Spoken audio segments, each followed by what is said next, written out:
ಜನಪ್ರತಿನಿಧಿಗಳು ಅಡಿಲಿ ಧೂಳು ಇದೆ, ಧೂಳು ಕೈ ಮಾಡಿಲ್ಲ. ಯಾವ ತರ ಈ ಪರಿಸ್ಥಿತಿ ನಮ್ಮ ರಸ್ತೆ ಪರಿಸ್ಥಿತಿ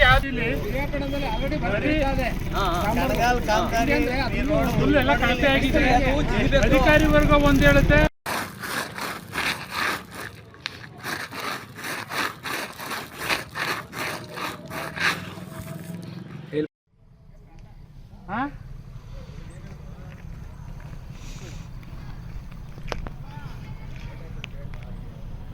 ಅಲ್ಲಿಗೆ ನೋಡ್ತಿ ಕೆಲಸ ಮಾಡಿದ್ದಾರೆ. ಕೈಲೆತ್ತಾ ಇದೀವಿ ನೋಡಿ ಸ್ವಾಮಿ. ಟಾಂಬರ್ ಯಾವ ರೀತಿ ಅಧಿಕಾರಿ ವರ್ಗನೂ ಶಾಮೀಲಾಗಿದೆ, ಕಾಂಟ್ರಾಕ್ಟರ್ ಶಾಮೀಲಾಗಿದ್ದಾರೆ, ಮೂಲವಾಗಿ ಶಾಮೀಲಾಗಿದ್ದಾರೆ. ಇಲ್ಲಿ ಬಂಧುಗಳೇ ನಮಸ್ಕಾರ.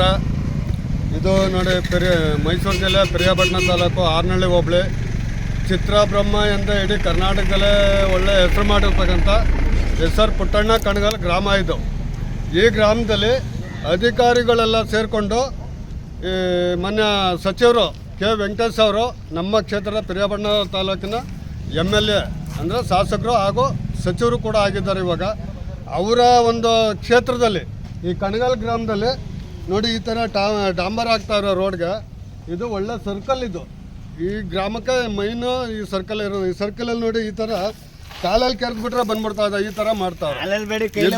ನೋಡಿ ಇಲ್ಲಿ ಸರ್ಕಾರದ ಕೆಲಸ ಅಂತಾರೆ. ಸರ್ಕಾರಿ ಅಧಿಕಾರಿಗಳು ನಾವು ಇಲ್ಲಿ ರೈತರುಗಳು ಏನಿದ್ದೀವೋ ಈ ಗ್ರಾಮದಲ್ಲಿ ಈ ರೈತರುಗಳು ಅವ್ರಿಷ್ಟ ಏನು ಅಂತಂದರೆ ರೈತರುಗಳಿಗೆ ಏನು ಗೊತ್ತಿಲ್ಲ. ನಾವು ಏನೇ ಮಾಡಿದ್ರು ನಡೀತದೆ, ನಾವೇನೇ ಮಾಡಿದ್ರು ಅವ್ರು ಯಾರೂ ನಮಗೆ ಕೇಳೋಕ್ಕೆ ಬರೋಲ್ಲ, ನಮಗೆ ಪ್ರಶ್ನೆ ಮಾಡೋಕ್ಕೆ ಬರೋಲ್ಲ ಅನ್ನೋದು ಈ ಸರ್ಕಾರಿ ಅಧಿಕಾರಿಗಳಲ್ಲಿ ಫುಲ್ಲು ಈ ಮೈಂಡ್ ಒಳಗಡೆ ಸೇರ್ಕೊಬಿಟ್ಟದೆ.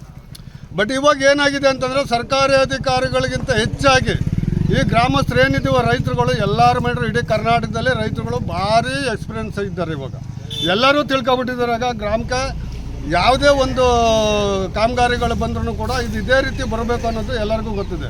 ಸರ್ಕಾರಿ ಅಧಿಕಾರಿಗಳಿಗೆ ಕೊಡ್ತಾ ಇರೋದು ಸಂಬಳ ರೈತರುಗಳು ಕಟ್ಟೋ ತೆರಿಗೆ ಹಣದಿಂದ. ನಾವು ಕಟ್ತಾ ಇರೋ ತೆರಿಗೆ ಹಣದಿಂದ ಅವರು ಸರ್ಕಾರಿ ಅಧಿಕಾರಿಗಳು ಸಂಬಳ ತೊಗೊಂಡು AC ರೂಮಲ್ಲಿ ಕೂತ್ಕೊಂಡೆಲ್ಲ ಅವ್ರು ಕೆಲಸ ಮಾಡೋದು. AC ರೂಮಲ್ಲಿ ಕೂತ್ಕೊಂಡು ಕೆಲಸ ಮಾಡೋದು ಬಿಟ್ಟು ಹೊರಗಡೆ ಬರಬೇಕಿಲ್ಲ. ದಿನೇಶ್ ಅಂತ ಇಂಜಿನಿಯರು ಇಲ್ಲಿ ಈ ಕಾಮಗಾರಿ ನೆನ್ನೆ ಮಾತಾಡಿದ್ದೀನಿ ಅವ್ರ ಜೊತೆಲಿ. ಇಲ್ಲ ಸರ್ ಹಿಂಗೆ ಬರೋದು ಅಂತ ಹೇಳ್ತಾರೆ. ಕೆಳಗಡೆ ಡಸ್ಟ್ ಹಾಕಿದ್ದಾರೆ, ಡಸ್ಟ್ ಮೇಲೆ ಜಲ್ಲಿ ಹಾಕೊಂಡೋಯ್ತಾರೆ. ಇದು ಕ್ವಾಲಿಟಿ ಎಷ್ಟು MM ಇರಬೇಕು ಅನ್ನೋದೆಲ್ಲ ಮೆಜರ್ಮೆಂಟ್ ಇರಬೇಕಲ್ವ.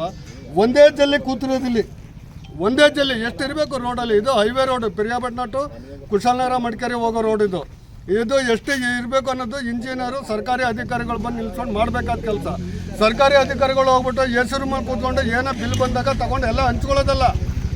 ಇಲ್ಲಿ ರೈತರುಗಳಿಗೆ ಮೋಸ ಮಾಡಿಬಿಟ್ಟು ನೀವು ಬಂದಿರೋ ಹಣನ ಸರ್ಕಾರದಿಂದ ಎಷ್ಟು ಲಕ್ಷ ಎಷ್ಟು ಕೋಟಿ ಸ್ಯಾಂಕ್ಷನ್ ಆಗಿದೆಯೋ ಆ ಹಣನ ತಗೊಂಡು ನೀವು AC ರೂಮಲ್ಲಿ ಕೂತ್ಕೊಂಡು ಹಂಚ್ಕೊಳ್ಳೋಕ್ಕಲ್ಲ ಸ್ವಾಮಿ. ಬರಬೇಕಿಲ್ಲ ಸ್ಪಾಟ್ಗೆ. ಯಾರಾದ್ರೆ ನಮ್ಗೆ ಯಾವನು ಕಾಂಟ್ರಾಕ್ಟರ ಯಾವನವನು ಕಾಂಟ್ರಾಕ್ಟರಲ್ಲಿ ಬರಬೇಕು. ಕಾಂಟ್ರಾಕ್ಟರ ನಿಂತ್ಕೋಬೇಕಿಲ್ಲ. ಸರ್ಕಾರಿ ಅಧಿಕಾರಿಗಳು ಸಂಬಂಧಪಟ್ಟ ಇಂಜಿನಿಯರ್ಗಳು ಬರಬೇಕಿಲ್ಲ, ನಿಂತ್ಕೊಂಡು ಕೆಲಸ ಮಾಡಿಸ್ಬೇಕು. ನೀವೆಲ್ಲೋ ಕೂತ್ಕೊಬಿಟ್ಟು ಯಾರನ್ನೋ ಲೇಬರ್ ಕಳಿಸ್ಬಿಟ್ಟು ನೀವು ಕೆಲಸ ಮಾಡಿ ಅಂತ ಬಿಟ್ರೆ ಒಬ್ಬ ಕೆಲಸ ಮಾಡಿಸೋ ಮೇಸ್ತ್ರಿ ಹೇಳ್ತಾನೆ ಈ ಥರ ಮಾಡ್ತಾ ಇದ್ದಲ್ಲ ಸರಿನಾ ಅಂತಂದ್ರೆ ಯಾರು ಮಾತಾಡ್ತಾರೆ, ಯಾರು ಪ್ರಶ್ನೆ ಮಾಡ್ತಾರೆ ಅವ್ರಿಗೆಲ್ಲರಿಗೂ ಫೋಟೋ ತಗೊಳ್ಳೋ ಇವನ್ ಫೋಟೋ ತಗೊಳ್ಳೋ, ಇವ್ರದ್ದೆಲ್ಲರೂ ವೀಡಿಯೋ ಮಾಡ್ಕೊಳ್ಳೋ, ಜೈಲಿಗೆ ಕಳ್ಸೋಣ ಇವ್ರನ್ನ ಅಂತ ಹೇಳ್ತಾರೆ. ಏನು ತಿಳ್ಕೊಬಿಟ್ಟಿದ್ದೀರಿ ರೈತರುಗಳು ಅಂತ ನೀವು? ಏನು ತಮಾಷೆನ? ರೈತರುಗಳು ಪ್ರಶ್ನೆ ಮಾಡಿದ್ರೆ ಜೈಲಿಗೆ ಕಳಿಸ್ತೀವಿ ಅಂತ ಹೇಳ್ತೀರಿ. ಏನು ಗೂಂಡ ವರ್ತನೆ ಮಾಡ್ತಾ ಇದ್ದೀರ ಸರ್ಕಾರದವರು ನೀವು ಕೂತ್ಕೊಂಡು? ಏನು ಮಾಡ್ತಾ ಇದ್ರಿ? ಬನ್ನಿ ಸ್ಪಾಟಿಗೆ ಬಂದು ನಿಂತ್ಕೊಂಡು ನೋಡಿ, ನೀವೇ ಚೆಕ್ ಮಾಡಿ ರೋಡ್ ಕೆಲಸ ಯಾವ ರೀತಿ ಇದೆ ಅಂತ. ಇದೇ ರೀತಿನ ನೀವು ಕೆಲಸ ಮಾಡಿಸೋದಂಗಾರ ಯಾರು ಪ್ರಶ್ನೆ ಮಾಡೋಂಗಿಲ್ವ ರೈತರುಗಳು? ಪ್ರಶ್ನೆ ಮಾಡೋ